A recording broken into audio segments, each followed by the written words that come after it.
Boa noite, pessoal. Sejam bem-vindos a mais uma palestra aqui da Semana de Sistemas de Informação.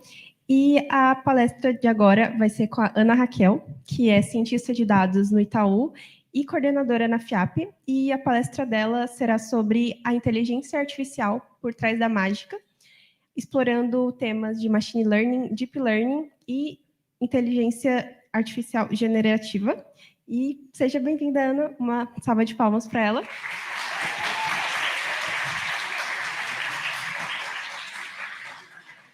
Pode ficar à vontade. Muito obrigada, Ellen. Boa noite, gente. Tudo bem? Inclusive, quero agradecer aqui o convite no evento, a Ellen, que trabalha comigo lá no Itaú. Então, estou muito animada de estar aqui com vocês hoje. E a palestra de hoje, pessoal, é um estilo mais de aula, porque eu vou me apresentar aqui para vocês. Eu também sou professora, então é claro que eu quero trazer a minha veia aqui de professora para vocês um pouquinho, para aprender um pouquinho mais sobre inteligência artificial. E eu quero trazer aqui para vocês o que está por trás da mágica, né? Quando a gente vê falar sobre GPT, sobre modelos de machine learning, a gente fica tentando imaginar o que tem por trás desses algoritmos, né? Então, eu estou aqui hoje para poder desvendar essa mágica junto com vocês. Então, a gente vai ter uma jornada aqui muito legal, de aproximadamente 1 hora, que eu vou explicar para vocês como que funciona ali os principais modelos quando a gente fala de inteligência artificial como um todo, tá? Bom, acho que para começar aqui é legal trazer um pouquinho uma short bio para me apresentar para vocês, para quem ainda não me conhece. A Ellen falou que eu trabalho no Itaú e também sou professora e coordenadora lá na FIAP, né? Então, hoje eu estou atuando como cientista de dados lá no Itaú. Sou uma youtuber também, assim como a Ellen. E eu estou lá na FIAP também trabalhando na parte da coordenação ali da pós-tech. São 2 pós ali que eu sou coordenadora, a pós-tech de Machine Learning Engineer e Data Analytics, que são pós ali voltada para a ciência de dados, então eu sou coordenadora lá e também professora. E falando um pouquinho mais aqui sobre a minha carreira, eu sou formada em banco de dados pela FIAP. A minha jornada toda é FIAP aqui, né? Então eu tenho a formação em banco de dados na FIAP, meu MBA também foi na FIAP, Inteligência Artificial, e eu tenho aí ao longo já 10 anos de experiência falando no mercado de dados, né? Projetos aí de ciência de dados, analytics. Eu tenho essa cara de nova, mas eu já tenho 29 anos, né? Então, eu tenho uma jornada aí no mercado de trabalho quando a gente fala aqui de dados. E vai ser um prazer estar aqui com vocês, pessoal. Eu quero que vocês fiquem à vontade aqui. Se não entender alguma coisa que eu estou explicando, eu vou tentar deixar tudo muito didático, mas podem perguntar, fiquem à vontade. A gente vai abrir aqui uma pauta para tirar dúvidas também ao longo da palestra, tá bom? Bom, como que vai ser a agenda de hoje? Eu falei que vai ser uma imersão aqui dentro de quase 1 hora, né? Que a gente vai falar sobre modelos de inteligência artificial. E, basicamente, a gente vai falar o que é a IA, né? O que é a inteligência artificial. A gente vai falar sobre modelos de classificação, modelos de regressão linear, modelos de clusterização, modelos de deep learning, para a gente depois chegar no que está no hype, que é a IA generativa. Né? Então, eu quero explicar para vocês como que funciona a parte técnica por trás desses modelos. Bom, para começar, vamos se aprofundar aqui no tema de IA? Porque quando a pessoa fala para você o seguinte, olha, inteligência artificial, ChatGPT, são sistemas de recomendações que a gente vê no Spotify, na Amazon, em todo lugar ali que a gente está usando tem inteligência artificial, né? Mas muito se confunde aqui, os nominhos, está bem pequenininho aqui, acho que não dá para vocês lerem muito bem, né, na apresentação, quem está assistindo aqui presencial, mas eu vou explicar para vocês o que cada uma dessas bolinhas significam, e elas são várias vertentes da inteligência artificial. Então, quando a gente está falando de inteligência artificial, de fato, a inteligência artificial são todos esses sistemas inteligentes que a gente tem no mercado. Então, são os algoritmos que basicamente estão por trás de muitas coisas. Só que quando a gente está falando dos algoritmos, a gente tem algumas ramificações desses algoritmos que a gente consegue dividir em machine learning, deep learning e IA generativa agora, né, que a gente tem nos últimos tempos. Então, quando a gente está falando aqui de machine learning, a gente está falando do aprendizado de máquina, que inclusive já vi que teve palestras aqui hoje, até mesmo que foi explicado para vocês o que é a machine learning, né? Mas basicamente são algoritmos inteligentes que a gente vai estar ensinando uma máquina a aprender um padrão. A gente vai entrar em mais detalhes aqui ao longo da palestra para poder explicar para vocês um case prático, para vocês imaginarem aqui um cenário de case de uso, mas basicamente são os algoritmos inteligentes.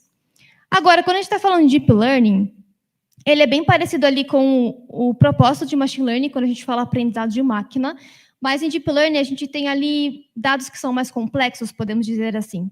Então, aqui por trás de Deep Learning, a gente tem um objetivo de aprendizado de máquina, mas a gente precisa aqui de uma máquina mais robusta, uma performance maior quando a gente fala aqui no aprendizado dos dados que são mais complexos.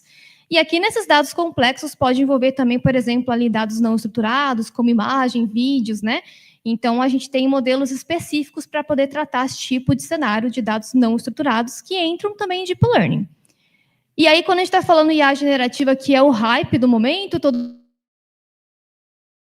né?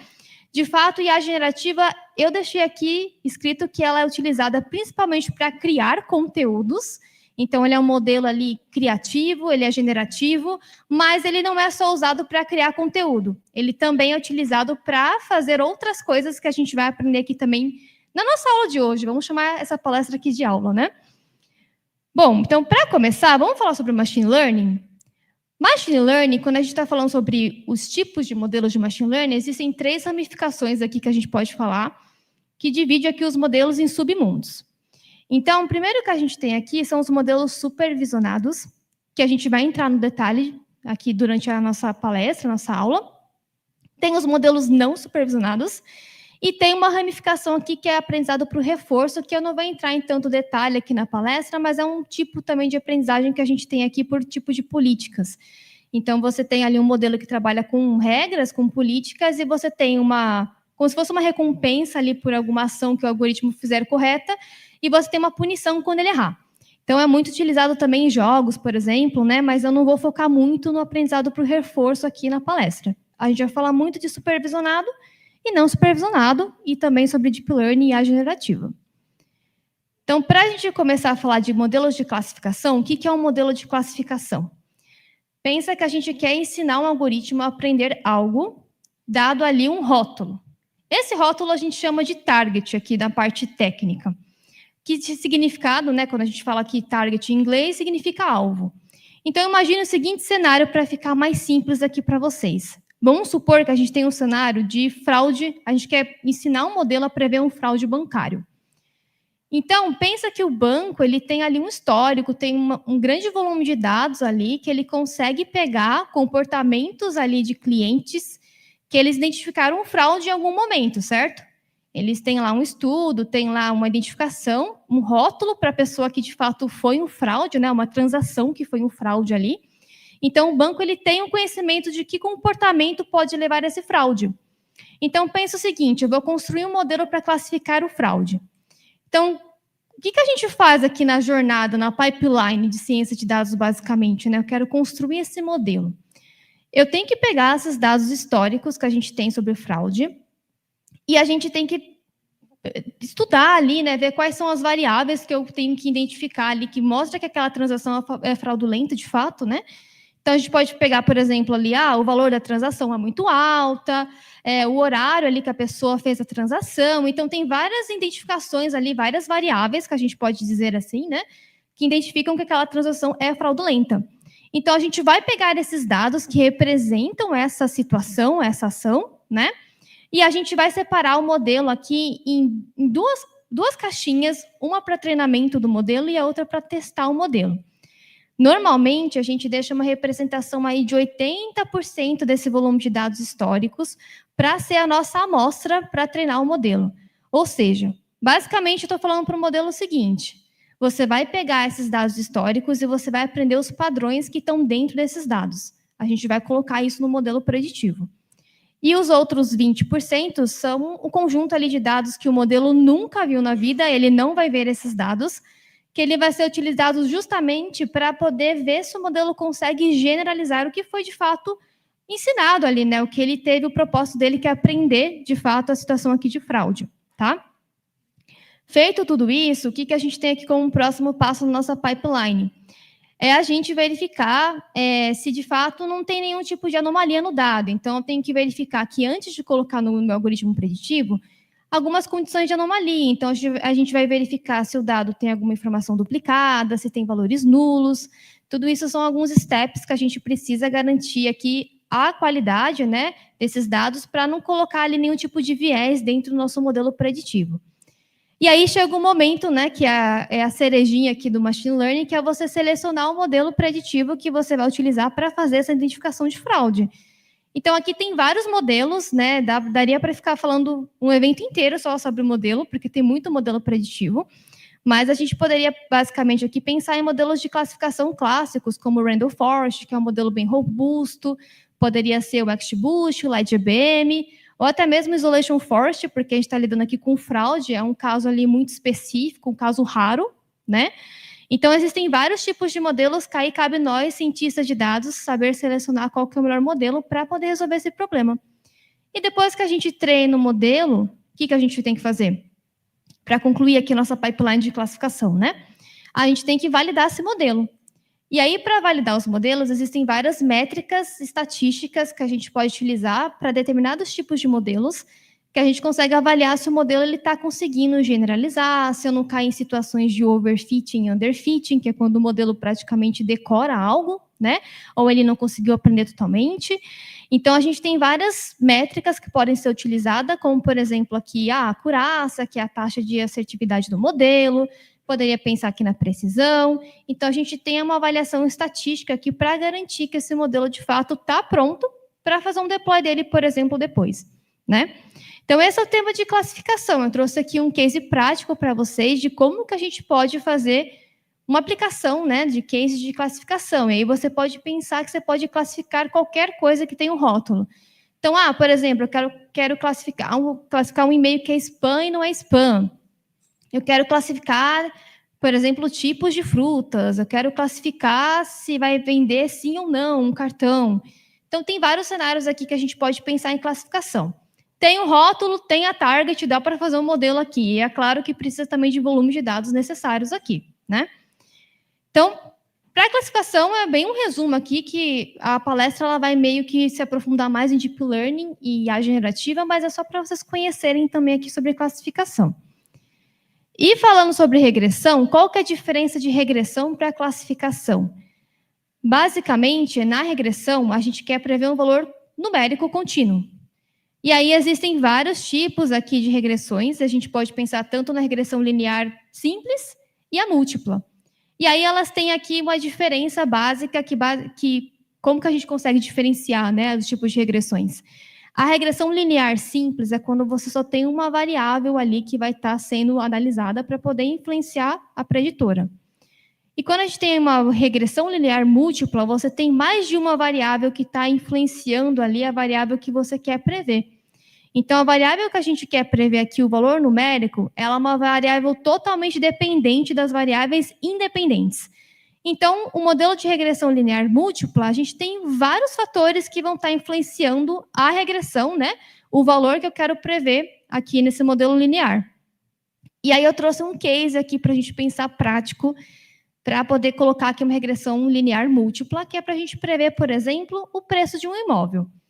Bom, se eu falei para vocês, né, que a regressão linear múltipla, a gente tem várias variáveis que estão influenciando uma variável que é dependente, a gente precisa aqui pensar, então, o cenário, se eu quero prever, por exemplo, o valor de um imóvel, se a gente for pensar o valor de um imóvel, ele tem tudo a ver ali com a região que esse imóvel está localizado, número de quartos, de banheiros, né? Tem várias coisas que influenciam aqui, de fato, o preço daquele imóvel. Então, a gente tem várias variáveis que estão ali contribuindo para aquele preço ser alto ou ser baixo. Então, isso se encaixa aqui numa regressão linear múltipla, né? Que é o exemplo que a gente está colocando aqui para vocês como regressão. E aí, aqui a gente tem o mesmo passo ali que é feito em classificação, né? A gente tem que separar as variáveis que são representativas. Então, eu vou pegar aqui o número de quartos, o número aqui de banheiros, a idade do imóvel, a região. Vou separar os dados aqui em treino e teste. Vou fazer aqui um pré-processamento para poder garantir que esses dados têm qualidade, pensar aqui talvez também em feature engineer, que a gente transformar os dados em novos dados, né? Fazer algumas transformações ali. E aí a gente coloca aqui no modelo de regressão linear, por exemplo, né?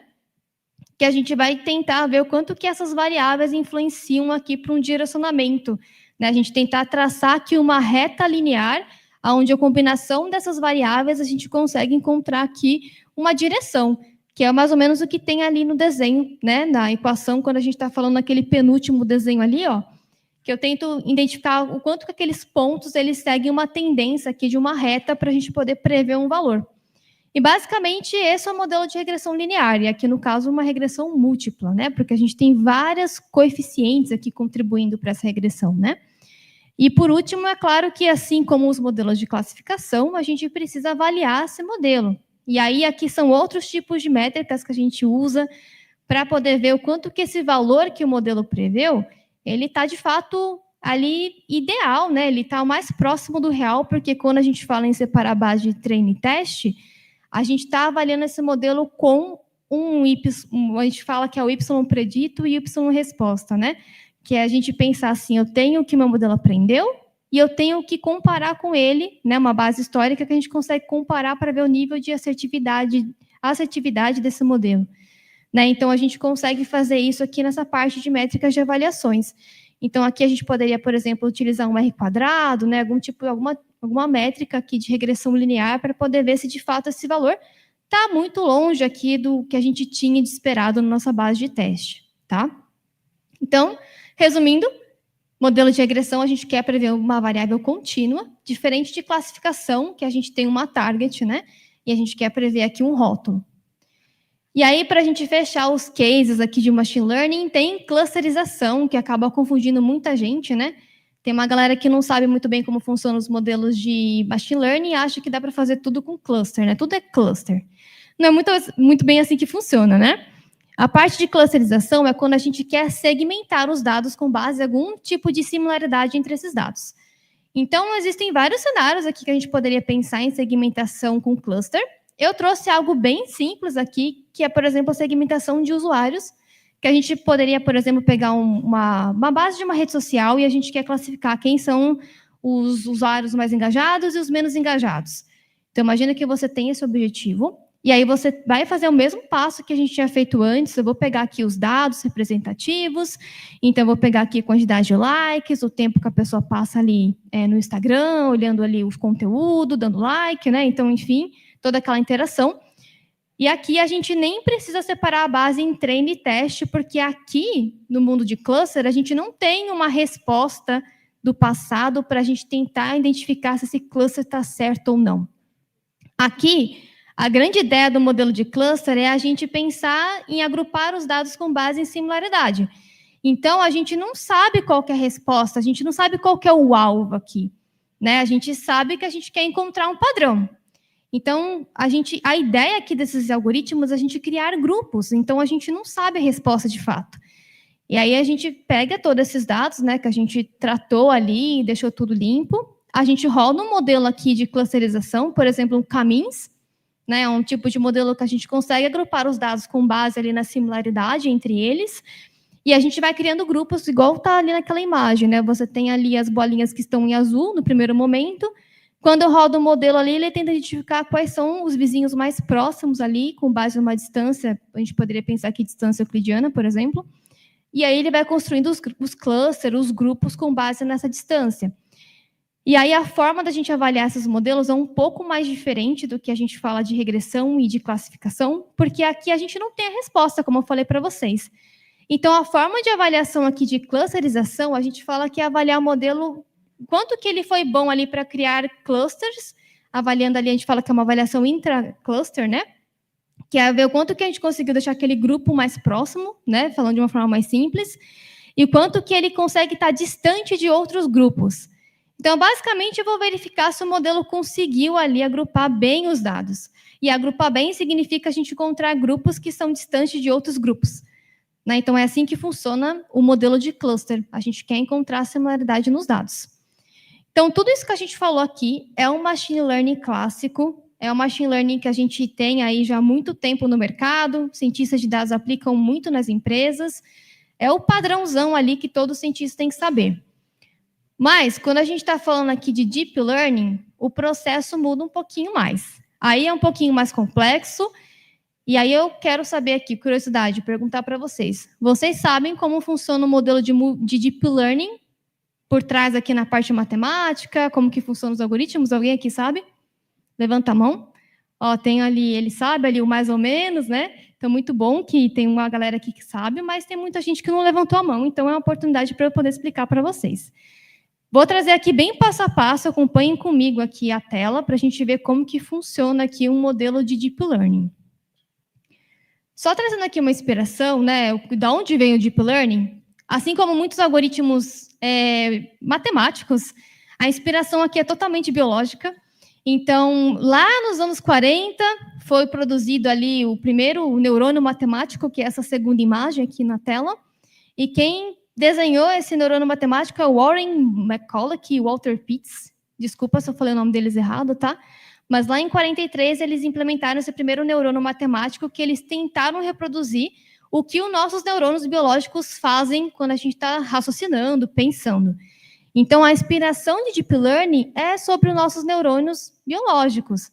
Então, os nossos neurônios, a gente tem muitos neurônios no nosso cérebro, né?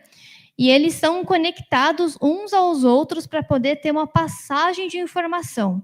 A transmissão de um sentimento, de um pensamento, de um toque, né? De qualquer coisa que a gente vai fazer na vida, sempre passa pelos nossos neurônios. Então, o ato de eu estar levantando a mão, descendo a mão, falando aqui com vocês, tudo isso tem um processo cognitivo, biológico, que acontece nos neurônios.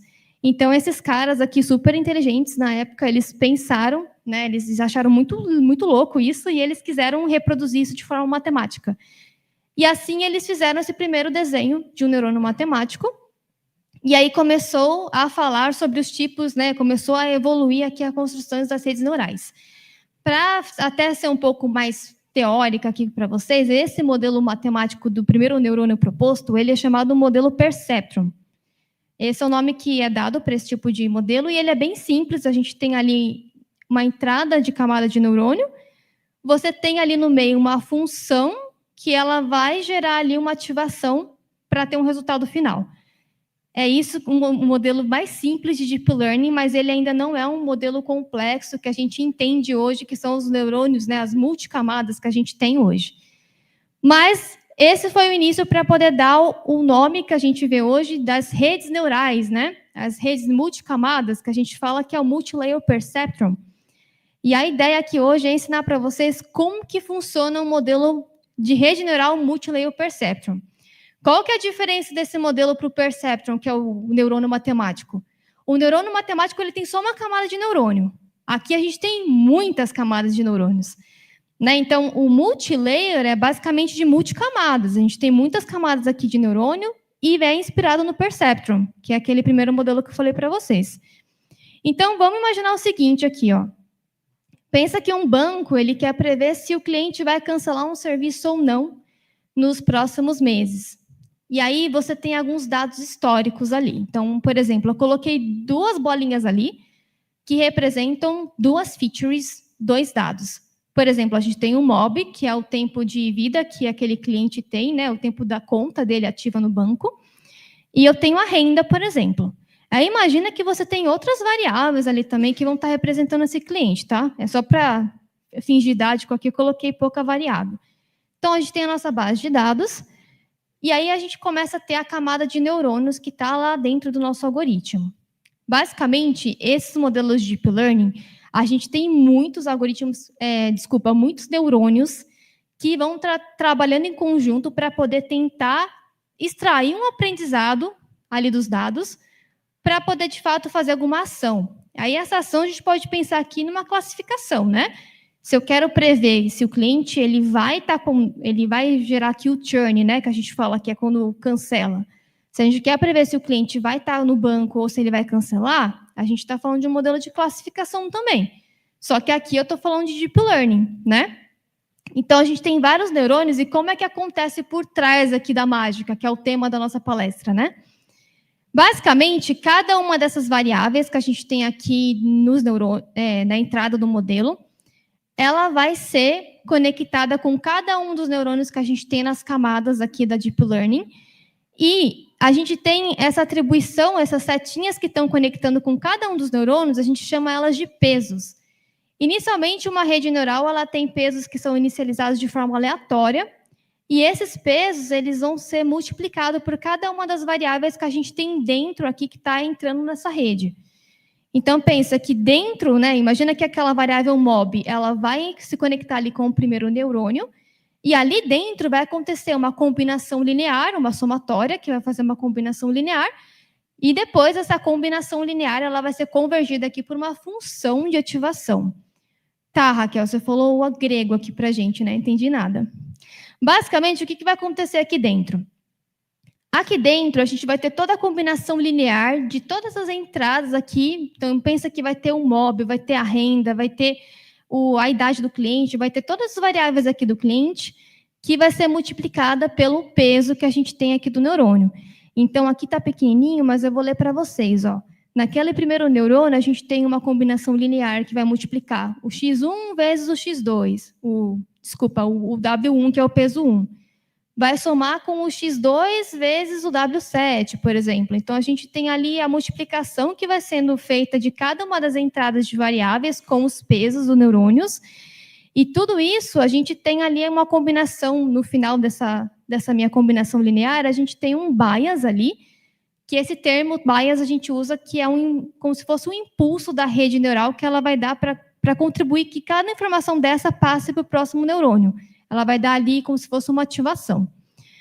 Só que a rede neural não para por aqui. Se a gente tivesse somente essa combinação linear de variáveis, a rede neural ela seria basicamente um modelo linear. A ideia aqui é a gente tentar encontrar o quanto que a gente consegue pegar essas variáveis, ter uma combinação ali não linear dessas variáveis, e a gente introduzir ali, né, esse aprendizado complexo. A gente, uma regressão linear simples não resolve esse tipo de problema quando a gente tem cenários de dados muito complexos, quando a gente pensa em grande volume de dados, muitas colunas, muitas features, né? Então, é uma deep learning que vai resolver esse tipo de cenário. E aí que entra a tal da função de ativação que eu falei para vocês aqui no início, que ela vai estar convergindo toda essa combinação linear. E, basicamente, a função de ativação, ela é uma função que tem dentro aqui da rede. A gente tem vários tipos de funções. E, basicamente, essa função, ela existe para poder criar uma relação aqui não linear dessas variáveis. Então, por exemplo, eu coloquei aqui um nome de uma função de ativação que existe aqui em redes neurais, que, por exemplo, é sigmoide. Quando vocês pegarem para rodar, por exemplo, uma rede neural no PyTorch, qualquer biblioteca aí em Python, vocês vão ver que tem a configuração de função de ativação. Aí você vai ver tangente hiperbólica, sigmoide, existem vários tipos de funções de ativações, e cada uma dessas funções elas tem um objetivo específico. Ela vai trazer para a gente um impulso, né? Ela vai dar essa ativação da rede, e vai pegar aquela combinação linear que a gente tinha dos pesos, e eu vou conseguir fazer um impulso para a próxima camada da rede, aqui para a próxima camada. Né? Então, o foco aqui é a gente aprender essas partes complicadas, essas partes complexas da rede. Né? Então, eu consigo ali aprender fronteiras não lineares, consegue ver interações entre as features. Então, é ela que consegue fazer todo esse aprendizado. Em cada um dos neurônios, a gente tem uma rede, né, tem uma função de ativação. E, basicamente, a sigmoide, ela consegue aqui colocar os dados em uma escala de 0 a 1 aqui. Então, dentro desse neurônio vai ter essa análise de probabilidade do quanto que esse impulso é forte para ele passar para frente. Se eu tenho aqui uma escala de 0 a 1, se o meu valor aqui desse neurônio processado nessa função de ativação for 0,3, por exemplo, ele está um valor muito baixo, então ele vai acabar morrendo por aí mesmo e não vai para a próxima etapa. Né? Então, se ele for um valor potencial forte, ele vai para a próxima etapa, e assim a gente vai começar a concluir o aprendizado numa próxima etapa, uma próxima camada aqui da rede neural. Então, pensa que tudo isso é feito aqui em todas as camadas de neurônios, e lá no final, como esse é um modelo de classificação, lembra que eu falei para vocês que em classificação eu tenho ali dados históricos que trazem para a gente uma resposta? Então, eu sei aqui qual que é o comportamento dos clientes que já saíram aqui do banco, né? Teve o caso de churn. Então, eu consigo ver o quanto que essa predição do meu modelo está certa ou não. Então, pensa que a minha Deep Learning ela fez uma primeira passagem, e aí lá no final ela vai comparar se essa minha predição, o quanto que ela está próxima do real ali previsto. Então, minha primeira passagem aqui no modelo deu uma predição de 0,76. Mas, na verdade, quando a gente pega ali a base de comparação, o real está falando que é 0,89. Ou seja, tem uma diferença entre esses valores e a rede neural, ela, entre aspas, entende sozinha que esse valor ainda não está ideal e ela entende que precisa voltar para o início da rede e fazer o cálculo novamente para tentar encontrar o cenário ideal aqui da predição. Esse processo de voltar aqui nas camadas e fazer meio que sozinha é o diferencial que a gente tem de machine learning para deep learning. Ela é uma rede que ela consegue ter um aprendizado aqui profundo, por isso que é deep learning, né? E ela meio que faz isso sozinha porque existe um processo aqui por trás que se chama backpropagation, que a gente vai aprender, né? Vou ensinar aqui para vocês, que é o processo de uma rede neural na qual ela aprende ali novos pesos que vai ser calculado por dentro de cada um desses neurônios para poder criar uma nova função de ativação, um novo impulso para esse modelo, né? Até ele conseguir ter um aprendizado mais fiel ali do esperado. Então, o que acontece aqui na prática? Ele viu que ainda não é suficiente, né? Essa é a predição primeira. Ele voltou. A gente tem pesos antigos ali, né? O que eu pintei de vermelhinho. Ele vai colocar novos pesos de forma aleatória, tá? Ele viu que aquela primeira passagem não deu certo. Vou colocar um novo peso. Ele faz isso sozinho, né? Então, com esse novo peso, ele calcula de novo, volta e fala assim, opa, deu bom aqui, né? Ó, deixa eu voltar um pouquinho. Ó. Deu bom, então a gente está mais próximo do real. O meu real era 0,89 e o meu previsto é 0,85. Então, aqui a gente chega e tem uma aproximação mais fiel, né, do que era o esperado, então a gente entende que a rede aprendeu. Esse processo se chama backpropagation na rede neural. E, basicamente, é o processo da rede aprender. E, nesse processo de backpropagation, por trás aqui de toda essa inteligência, para poder calcular esses pesos, né, com base aqui nos neurônios, a gente tem um processo aqui que se chama gradiente descendente. O gradiente, basicamente, esse nome técnico, é quando a rede, né, tenta fazer esse cálculo do backpropagation para a gente ver o quanto que o modelo consegue se aproximar aqui do ideal de uma função de custo. Ou seja, quando que o meu erro é mínimo aqui, né? Então, ele tenta aprender aqui, passo a passo, em cada interação da rede, até ele tentar encontrar o menor erro possível. O menor erro é a gente ter o maior acerto, certo? Então, esse processo de idas e vindas que acontece o backpropagation, tem um nome para isso que são as épocas de processamento. Eu não sei se vocês já mexeram com algum algoritmo de Deep Learning, mas vocês vão ver lá no PyTorch, no Keras, né?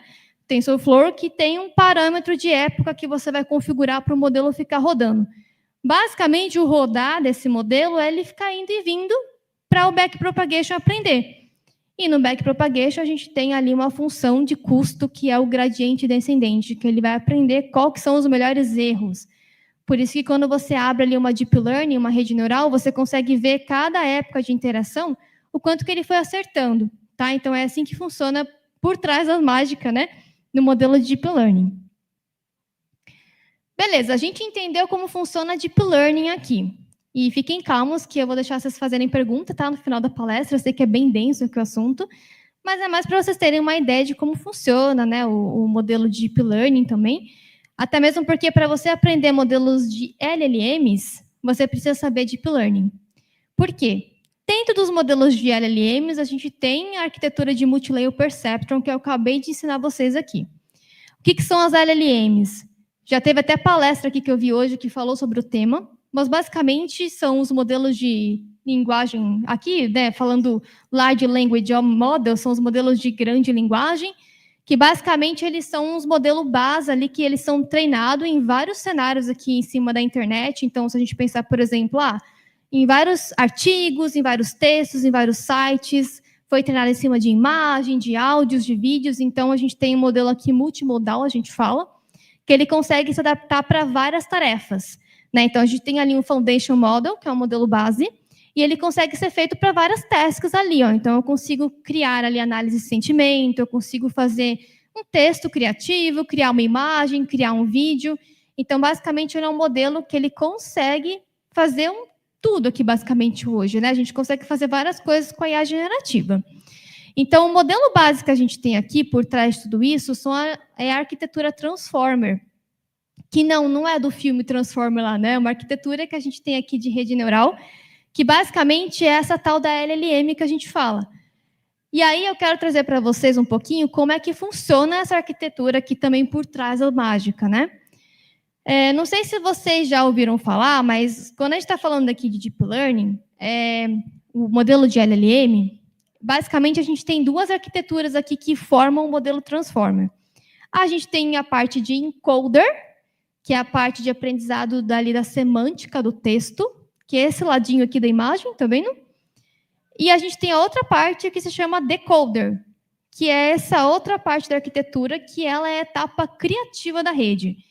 Então, essa rede ela é composta por essas duas camadas, duas redes neurais dentro de uma, que por isso que eu falei para vocês no comecinho da palestra que a IA generativa ela pode ser utilizada tanto para criar textos, quanto também para fazer resumo, fazer ali traduções. Você consegue fazer coisas também que não são ali generativas, criativas.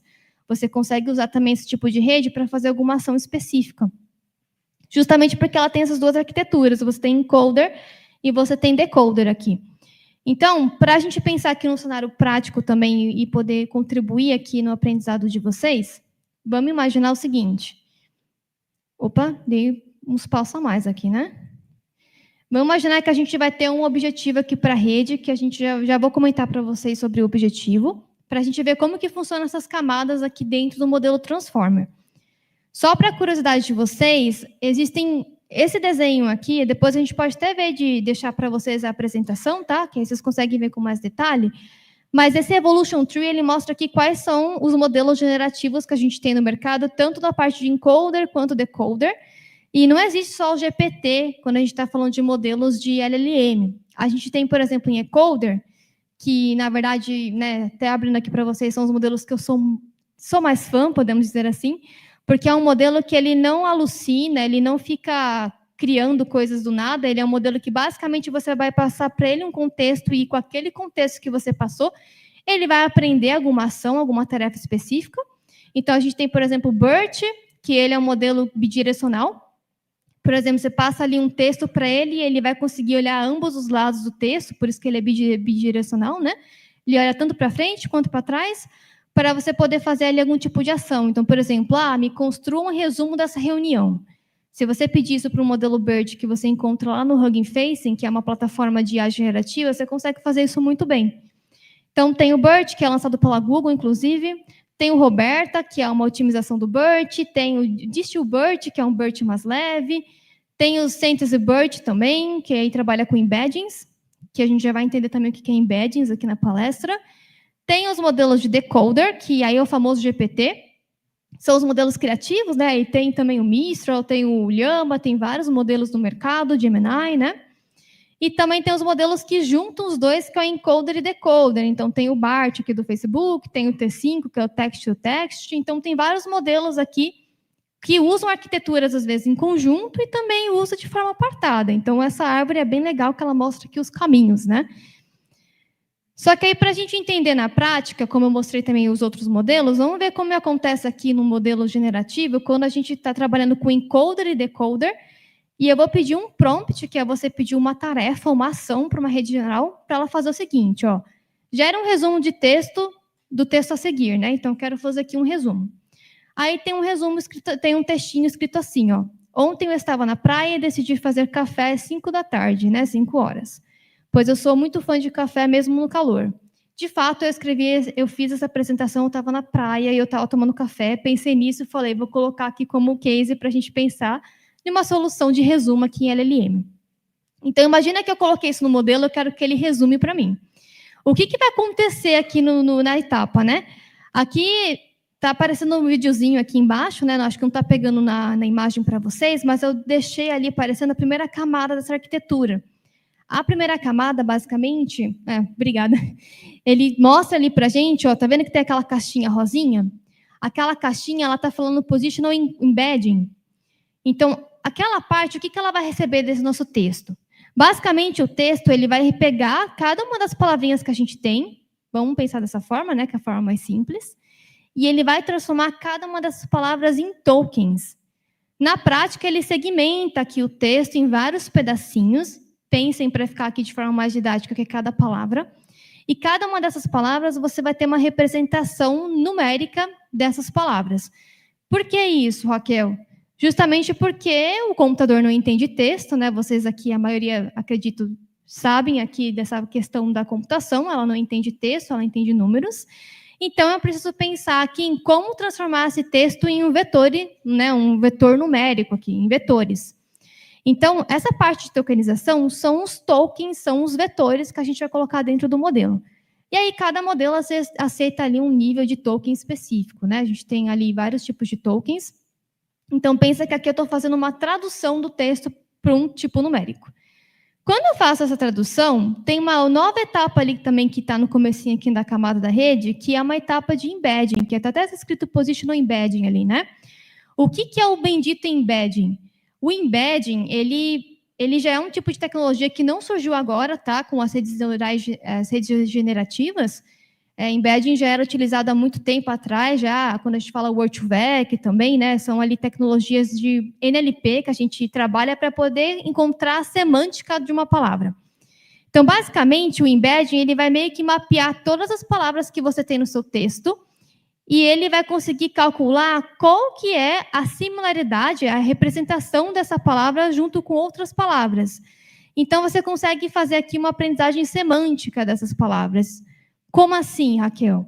Por exemplo, se eu pegar aqui a palavra calor e praia, elas estão próximas. Se a gente pegar aqui todo um contexto semântico, eu abrir aqui esse mapa de palavras, o modelo vai ver aqui que no aprendizado dele, muita coisa que, muitas vezes que a palavra calor apareceu, também apareceu a palavra praia. E aí, se eu for comparar a palavra praia com lápis e caderno, está distante. Porque, assim, nem todo mundo que está na praia pega um lápis e um caderno. Só eu que sou doida e gosto de estudar na praia também, né? Mas, normalmente, são palavras que estão distantes. Então, o embeddings, mas, basicamente, a gente está tendo um mapeamento ali da semântica das palavras e a gente consegue mapear a semântica com base aqui na similaridade, a distância entre essas palavras. Falando de forma matemática aqui, a gente tem um produto escalar que acontece por trás, que a gente consegue calcular aqui qual que é a aproximação das palavras pela distância. Então, se o modelo ele já foi treinado em cima de todo um conteúdo da internet para poder aprender essa semântica, eu já tenho esse mapa de embeddings aqui. Então, o embedding, basicamente, a gente vai tentar encontrar a semântica da palavra, o quanto que ela está próxima de outra palavra, né? Então, essa é a primeira camadinha da rede que acontece em encoder. Depois que ela faz isso, ela vai para uma outra etapa aqui, que se chama a parte de multilayer perceptron, que basicamente é o que eu acabei de ensinar para vocês de Deep Learning. É por isso que eu trouxe uma aula de Deep Learning aqui, para vocês poderem entender essa ponta final. Nessa camada aqui de Multilayer Perceptron, ele vai pegar todos aqueles embeddings que pensa que é esses carinha aqui, tá vendo? Ó? Todas essas bolinhas, pensa que são todos embeddings mapeados. E aí ele vai pegar essa camada de embedding, ele vai colocar em uma camada antes de entrar para a rede neural, que se chama Self-Attention, que é o mecanismo de atenção que o pessoal tanto fala dos modelos Transformers, que é o mecanismo que é um diferencial desse tipo de arquitetura que a gente não tinha antes nos modelos aqui de Deep Learning. Ele consegue prestar atenção aqui nas palavras que têm maior relevância para ele poder compreender a semântica. Então, dado todo aquele embed que a gente tem, ele consegue, por exemplo, analisar aqui o quanto que o café está próximo aqui de praia ou não. E é claro que esse processo dessa arquitetura do self-attention, ele trabalha em conjunto com uma rede neural. Tem uma rede neural aqui por trás, que é toda aquela arquitetura de multilayer perceptron que eu mostrei para vocês, que ela consegue aqui, de fato, entender o quanto que essas palavras vão influenciando uma a outra, porque ele passa por toda aquela camada, né, da rede neural, para entender ali o comportamento, entender se faz sentido ou não aquelas palavras estarem conectadas, tá? Então, a grande chave aqui do mecanismo de Transformer é o tal do self-attention, né? Esse mecanismo de atenção que tem. Antes, eu vim de uma época que a gente não tinha rede neural generativa, quando eu comecei a aprender sobre a parte de tratamento de texto, e a gente não tinha redes neurais que eram tão complexas e tão profundas e tão boas como a gente tem hoje com IA generativa, que conseguisse prestar atenção em palavras quando a gente tem um campo, uma janela de tempo muito grande. O que a gente tinha antes de mais próximo disso são os modelos de LSTM, que é Long Short Term Memory, que ele lida com uma janela de tempo, ele guarda uma memória ali para poder acessar, consultar de novo essas palavras. Só que era um modelo que não era tão performático, né? Então, com esse mecanismo de self-attention, a gente consegue limpar, a gente consegue tirar essa dor que tinha antes, trazendo esse mecanismo de atenção. Basicamente, ele consegue entender aqui, né? Quando as palavras aparecem juntas e quando elas fazem sentido. Deixando bem simples aqui para vocês. Então, isso acontece na camada de encoder. Depois que passa por tudo isso, né, a gente consegue ter esse aprendizado de relações semânticas. Então, a caixinha de encoder, ela aprendeu aqui as relações semânticas. Beleza, chegou a hora da gente ir para a parte criativa, porque lembra que eu pedi para a rede fazer um resumo? Aqui ela só entendeu o meu texto, essa parte de encoder. Mas agora ela precisa fazer o resumo, que aí entra a parte criativa, né, que é a etapa de decoder. A etapa de decoder, ela vai pegar para a gente esse texto que a gente já entendeu como ele funciona, e basicamente vai passar também por uma camada de atenção, vai passar por uma camada de rede neural ali também em cima nas caixinhas, tá vendo? Depois vocês olhem esse desenho com calma. E aí vai chegar numa ponta final ali, que é aquela caixinha roxinha e a verde lá em cima, que a gente tem ali funções de ativações trabalhando para a gente ali, na qual ela vai pegar quais são as palavras e as probabilidades que a gente tem de combinação para a gente trazer um resumo. Então, por exemplo, se esse aqui é um modelo que ele foi treinado em cima de vários artigos, né, de vários conteúdos da internet, eu consigo ter aqui um mapeamento de palavras que apareceram ali em contextos semelhantes. Então, ele consegue entender aqui que, para eu gerar um resumo sobre o tema de uma pessoa que tomou café na praia às 5 da tarde, mesmo que estava calor, ele vai pegar quais são as palavras que têm maiores probabilidades de aparecerem nesse contexto. Então, ali, por exemplo, ela vai ver, o café tem 50% de chance, praia tem 40%, calor 35%, né?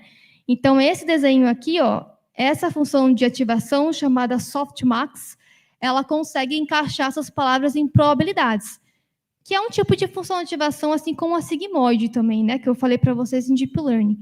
Então, basicamente, é isso que acontece por trás. A gente vai ter ali probabilidades, que são palavras que saíram, que foram cuspidas, entre aspas, né, pela rede, dado o aprendizado que ela teve.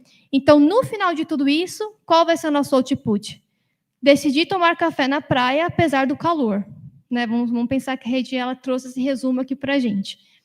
Então, basicamente, o aprendizado aqui que fica para vocês de LLM, de rede generativa, é o seguinte: a gente tem essas duas arquiteturas, encoder, decoder. Tem vezes que elas vão trabalhar em conjunto e tem vezes que elas não vão trabalhar em conjunto. A gente tem modelos que trabalham só com a semântica, só com ali um resumo. Até falando aqui de termos de mercado, a gente tem também, por exemplo, os modelos que a gente fala que é RAG, que é quando você pega um documento, por exemplo, da sua empresa, e você quer colocar dentro de uma IA generativa para ela fazer algum resumo, extrair os conteúdos, né, apenas daquele conteúdo que você deu para ela. Então, acaba sendo um cenário onde a rede fica mais segura, ela não alucina tanto. Até mesmo porque a alucinação que a gente tem nessas redes aqui de LLM, basicamente está nessa ponta aqui, Ela vai pegar palavras que estão com uma probabilidade muito baixa, em teoria, né? Então, tem um parâmetro quando a gente configura redes neurais generativas que se chama temperature, que é temperatura, traduzindo, né? Quando a gente está falando de modelos aqui que não é um modelo viajado, um modelo que não vai ficar pegando coisas aleatórias, essa temperatura está 0,5. Mas se você quiser deixar o modelo mais criativo, colocando, por exemplo, 0,8, ele vai começar a acessar palavras que estão bem distantes ali do aprendizado. Então, se eu colocasse aqui uma configuração muito alta, provavelmente esse resumo final aqui ia ficar uma coisa nada a ver. Ia estar falando assim, decidi tomar café na palestra porque deu vontade, porque se eu estou falando de IA generativa, eu quero café. Tipo, ele dá uma viajada totalmente assim, fora do contexto, porque ele vai acessar probabilidades lá embaixo. Basicamente, é esse o controle da temperatura que a gente tem, tá? É bem louco, né? Mas é muito legal a gente entender como funciona por trás. E, gente, agradeço, acho que é isso que eu tinha para passar aqui para vocês. Tá pequenininho ali, mas se vocês quiserem me seguir nas redes, eu tenho o meu Instagram, Ana Raquel FC. Lá estou começando a postar conteúdo também sobre inteligência artificial, assim como esse que eu dei aqui na palestra. E tem o LinkedIn também, vocês me encontram lá por Ana Raquel Fernandes Cunha. Bora conectar lá. E antes da gente encerrar, Ellen, eu queria fazer uma brincadeira aqui com o pessoal, valendo um sorteio de um livro, hein? Eu trouxe um livro que era meu, eu vou dar para um de vocês que acertar uma perguntinha. Posso fazer aqui, Ellen? Quem responder a primeira pergunta, quem quiser responder, levanta a mão, que a Ellen vai levar o microfone para vocês. E a pergunta que eu ensinei aqui na palestra, hein? Quero saber o que são os embeddings. Você foi o primeiro. Ali. Ele.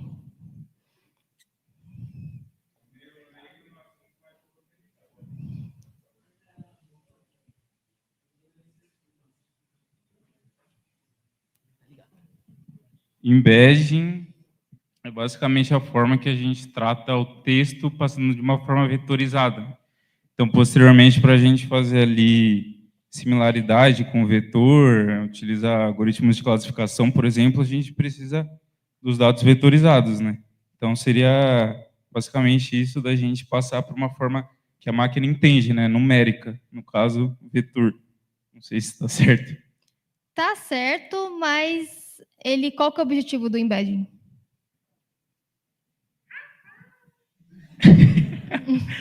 Objetivo? Na minha cabeça, o objetivo do embed seria justamente a gente fazer essa conversão, né, de um texto, por exemplo, para uma linguagem interpretada por uma máquina, no caso, vetor, né, como você explicou ali, a questão do Essa produto parte escalar. tá certa, mas tem um objetivo também por trás, a gente mapear essas palavras. O mecanismo de attention do transformer que você comentou? O mecanismo também acontece, mas está certíssimo que você falou de vetor, mas a gente cria os embeddings para construir uma análise semântica das palavras. Então, perfeito. esses vetores, eles existem para ter análise semântica, Sim. porque a gente calcula a distância entre as palavras. Mas você falou grande parte certa, então você vai ganhar o livro. Opa! Obrigada, gente. Valeu, obrigado. Tem as perguntas também, né, Ellen? Tem tempinho? Eu falo muito, né? Gente, vocês têm alguma pergunta? Tem ali, ó. O livro tá por aqui? Tá comigo, depois eu dou aí para você. Então vamos tirar uma foto depois, né? Tá bom, beleza. Vê se ele não merece. Espera, quem levantou a mão? Ali, ó. Primeiro eu queria só saber quantas dúvidas, que tem algumas. Quantas dúvidas? Porra, acho que eu tenho umas 4. Se não der para responder tudo aqui, você me chama no LinkedIn, a gente conversa, não tem problema. Tirar uma? Tá. Acho que a última que eu ia fazer, que é uma dúvida que não é sobre a teoria, as outras eram teóricas, que era de um artigo que eu tinha lido sobre uma crítica em relação à inteligência artificial. E eu queria entender se a senhora acha que a inteligência artificial ela pode se aproximar do conceito de inteligência orgânica e se adaptar a um contexto com a ajuda, claro, da probabilidade e desenvolvimento da tecnologia. Eu não acho que dá para se aproximar, porque a gente está falando de probabilidade, estatística, matemática. Assim, ainda a matemática ela é exata, né? Mas a estatística ela não é exata. Então, assim, esses modelos, por mais que está hypado, a gente vê muita gente falando, né, que, nossa, IA generativa faz tudo. A gente que é cientista sabe que não é assim. Né? Tem algumas coisas ainda, por exemplo, aqui, aí vai muito além de códigos, né? Como que é o seu nome? Como? Ítalo. Ítalo, falei certo? Assim, Ítalo, tem questões até aqui que envolvem ética. Então, por exemplo, esses modelos podem ser preconceituosos. Então, assim, já pensou o quanto que seria ruim a gente confiar totalmente a decisão em cima de um modelo desse? A gente está ainda, na minha opinião, no início de tudo, né? A gente está ainda aprendendo quais são as melhores formas, questão de guardrails, né? Que a gente colocar toda a parte de segurança, né? De discurso de ódio, de preconceito nesses modelos. Então, assim, eles aprendem com o que a gente coloca dentro deles. Então, se a humanidade ainda não está nem preparada, imagina esses modelos, né? Então, na minha opinião, tem muito chão pela frente ainda. Eles não vão substituir a gente, não acredito em nada disso. Eu acho que a gente tem que aprender a trabalhar com eles como ferramenta, porque veio para ficar, isso é fato. Mas ele não vai, por exemplo, imagina um banco confiar 100% nesses modelos generativos para poder liberar crédito. Já pensou se sai oba-oba lá, né? Dá alguma confusão lá, alguém buga o modelo e sai dando crédito para todo mundo? Então, assim, né? Tem ali cenários que vai ser útil e tem cenários que eu acho que não é útil, ainda não é aplicável. Talvez um dia a gente chegue lá, mas eu não sei se eu vou estar viva para isso. Boa. Mais alguma? Boa. Gente, mais alguma dúvida? No online temos dúvida? Então continua aí, meu irmão. Você tem mais dúvida para tirar. Só um segundo. Sobre o começo ainda da apresentação, eu não entendi muita diferença dos modelos de classificação, tipo, se eles funcionam como bibliotecas, como é que se são frameworks que ajudam a facilitar o código, o aprendizado de máquina. Entendi também muita diferença na parte da regressão, da variável contínua para o target, e acho que só uma por uma, só um segundo. Na parte... Pode perguntar. Não, da escolha dos pesos, eu não entendi muito bem como Na Deep funciona Learning, né? a força das variáveis. Tá, eu entendi que você fez 3 perguntas, né? Então, a primeira falando sobre frameworks, para você poder fazer os modelos, seria isso?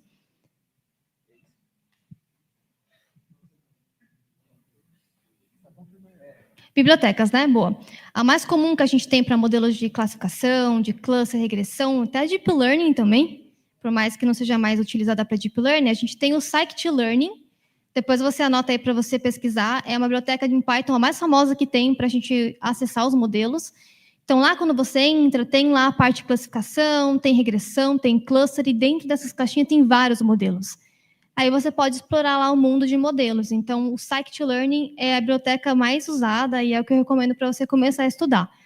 Falando da principal diferença de classificação e regressão, pensa o seguinte: a classificação, você quer classificar algo com base num rótulo. Então, vamos supor, pensar alguma coisa do seu dia a dia. Vamos imaginar um cenário aqui.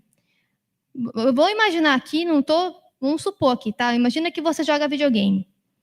Então, você deve jogar, né? Então, vamos tentar prever os dias que você vai jogar videogame. Então, sim para o dia que você jogar e não para o dia que você não jogar. E aí, tem vários fatores que influenciam você jogar videogame. É tempo, pode ser de final de semana, talvez a probabilidade seja maior. Tem que ver também se você está afim, se você não está com sono. Então, tem várias condições que você consegue classificar se você vai jogar sim ou não.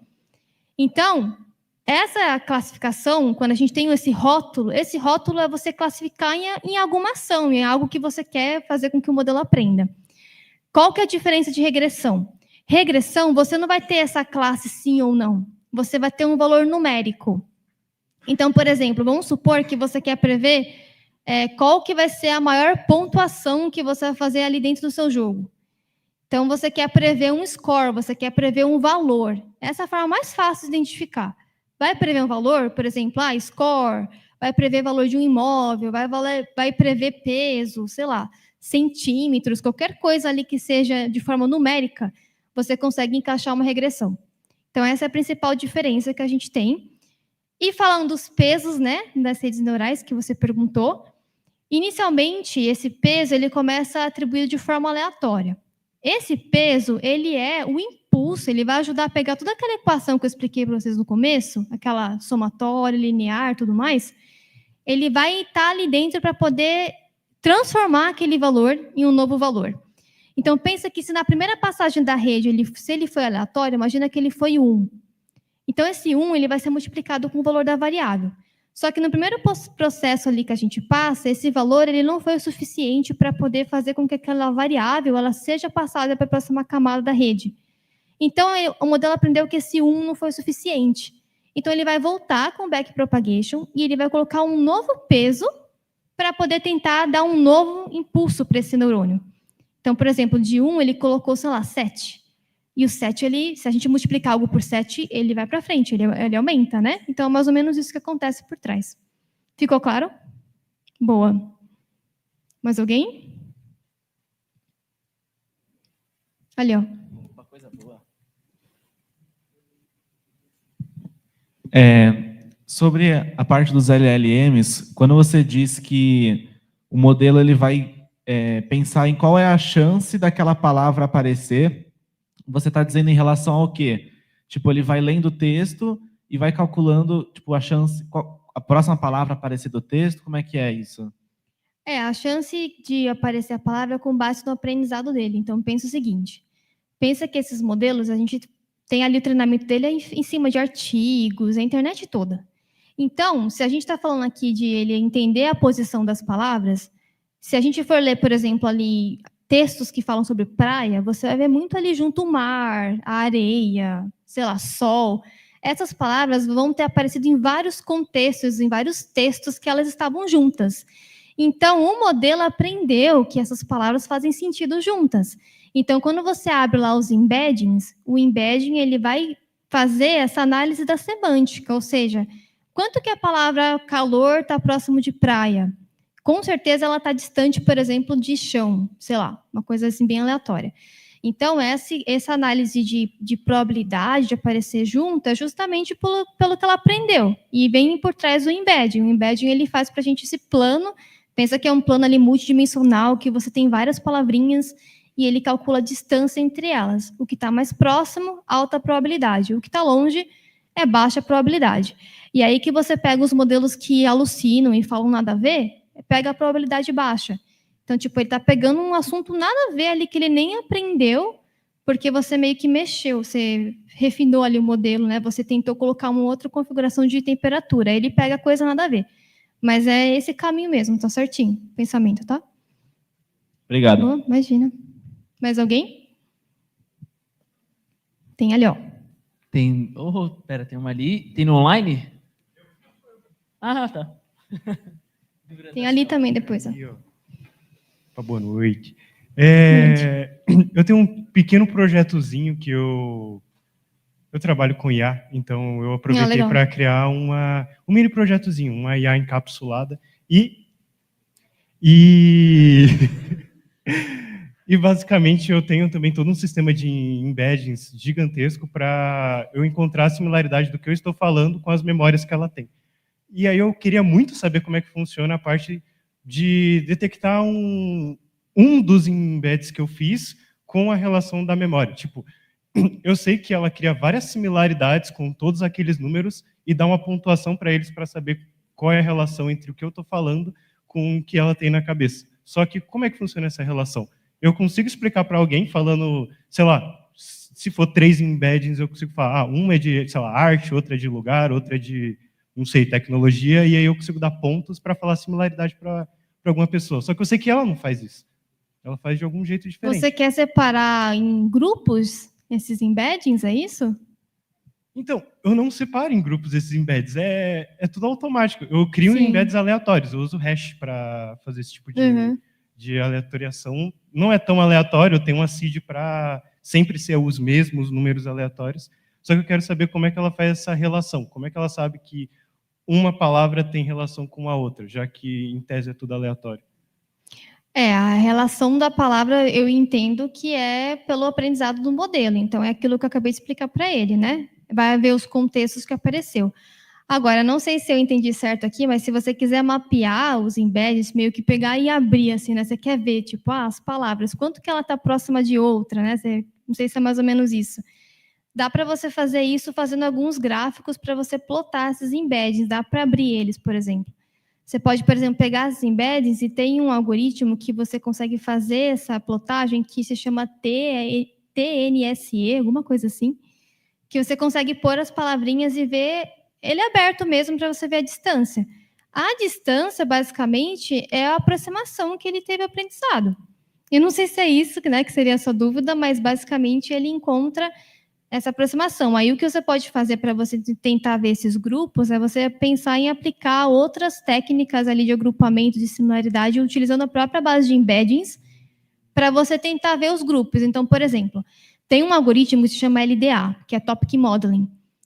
Depois você pode até me chamar no LinkedIn, te passo lá os caminhos das pedras lá. Você pode, por exemplo, pegar esses seus embeddings, coloca dentro desse algoritmo e você consegue agrupar eles em contextos. Então, você consegue criar ali como se fossem grupos para você ver quais embeddings se agrupam ali em determinado tópico. Então, por exemplo, ele vai criar um tópico, uma bolinha com vários embeddings semelhantes. Aí, se você acessar aquela bolinha, você vai ver que dentro dela tem ali palavras semelhantes. Então, tem, por exemplo, né, a praia, o sol, o mar.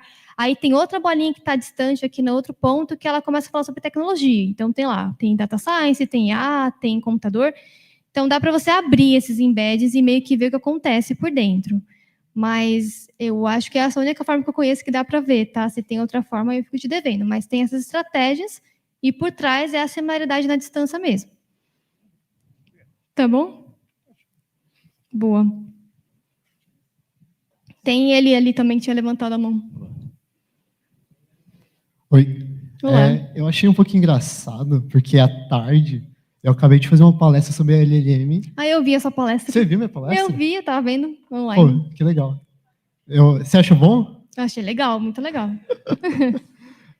Aí eu só Por isso que eu queria... até citei essa palestra aqui. Eu falei, ó, já foi falado hoje, né? Ah, perdão, é que eu não estava aqui. Eu achei que eu ia trabalhar. Sim, beleza. Não, perdão. Mas eu queria saber se você já trabalhou com treinamento, por exemplo, supervisão, por outra IA. Por exemplo, um modelo mais avançado, treinar uma IA menos avançada, assim. Eu não sei se você já trabalhou com isso. 2 modelos trabalhando juntos, Isso. você fala? É porque eu tenho o alinhamento com os humanos, com as preferências humanas. E, normalmente, você pode fazer esse treinamento por outra IA, que ela treina uma IA menor, que eu acho que é RAIHL. Eu não lembro, enfim. Aí eu não sei se você já trabalhou com isso. Você fala tipo agentes de IA? Sim. Multiagentes? Não trabalhei com multiagentes, mas ele é basicamente uma IA que você cria ali para... Ela pode tanto fazer uma tarefa específica, quanto também tomar conta de outras IAs, ele, né? Uhum. Então, nunca trabalhei. É que eu sei que, por exemplo, o pessoal usa muito o chat GPT-4 para treinar modelos mais simples. Tipo assim, você pegar, por exemplo, um modelo de, sei lá, árvore de decisão, Uhum. e ele vai pegar e treinar um modelo de árvore de decisão, é isso? Não, por exemplo, você tem um modelo de só classificação, só um encoder. Aí, por exemplo, você vai usar o GPT para ele alinhar mais as preferências. Por exemplo, ele procurar as respostas mais válidas com base em objetivo. É um pouquinho... ele meio que faz um fine tuning, né? Ah, ele faz um fine tuning em cima do modelo. Dá para fazer, tipo... Até mesmo se você abrir o ChatGPT, se é ali básico mesmo, você começar a passar para ele um contexto de algum problema de ciência de dados que você quer resolver, e aí, com base no prompt que você vai passando, você consegue refinar o modelo ali conversando com o próprio GPT. Dá para fazer isso, eu já fiz também, mas eu não sei se isso poderia ser considerado eu usar, né, um modelo maior para poder treinar um menor. O que dá para ser feito, que até são coisas que estão sendo comentadas, né, tem artigos sendo lançados, é que eles estão vendo de usar os modelos generativos para poder fazer tarefas parecidas com essa de classificação. Só que, assim, é uma coisa que eu ainda estou estudando, né? Não posso falar aqui para você como funciona, porque ainda está na minha lista de estudo aqui, mas eu estou vendo que está tendo esse tipo de evolução. Não sei se é mais ou menos isso que era a sua dúvida aqui. Por exemplo, nessa parte de prompt engineer, até o Alisson, que ele trabalha com isso, né, Alisson? Ele trabalha com isso. Ah, é legal. Também tem um negócio que tem IA gerando novos prompts, tipo, a IA, ela é prompt engineer. A IA trabalha com isso, eu acho isso bem legal. Não sei se você já viu sobre isso. A IA que cria prompt, né? Sim, tem esse movimento também. Mas, assim, eu ainda fico defendo ainda, bato o pé, que foi até uma das primeiras perguntas ali, que eu acho que a IA não vai saber fazer tudo, não. Tem muita coisa aí ainda por trás e que tem muitos erros também, então eu não confio totalmente em tudo que a IA generativa faz, não. Até quem gosta de AGI, que é o modelo geral de IA, tem que ele é o chefe de pesquisa da Meta, ele fala bastante sobre isso, se alguém tiver interesse. Então, se ele fala, né, quem sou eu? Então. Boa. Obrigado. Gente, acho que por questão de horário, né, já são 9h30, acho que é válido. Se deixar, eu fico falando, tira eu daqui. Não que seja algo ruim. Ellen, você quer tomar o final, Ellen? Pode ir lá. Eu esqueci de falar, mas ano que vem a Ellen vai trazer palestra aqui também, viu? Ela falou comigo. Aí eu não quero ver, viu?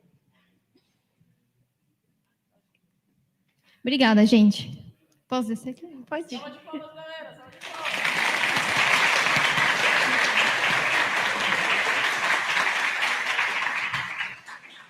Obrigada, pessoal, pela presença. Obrigada, Ana, por ter aceitado o convite. E a gente finaliza o dia de hoje. E até amanhã, pessoal. Espero vocês na palestra de amanhã. Obrigada.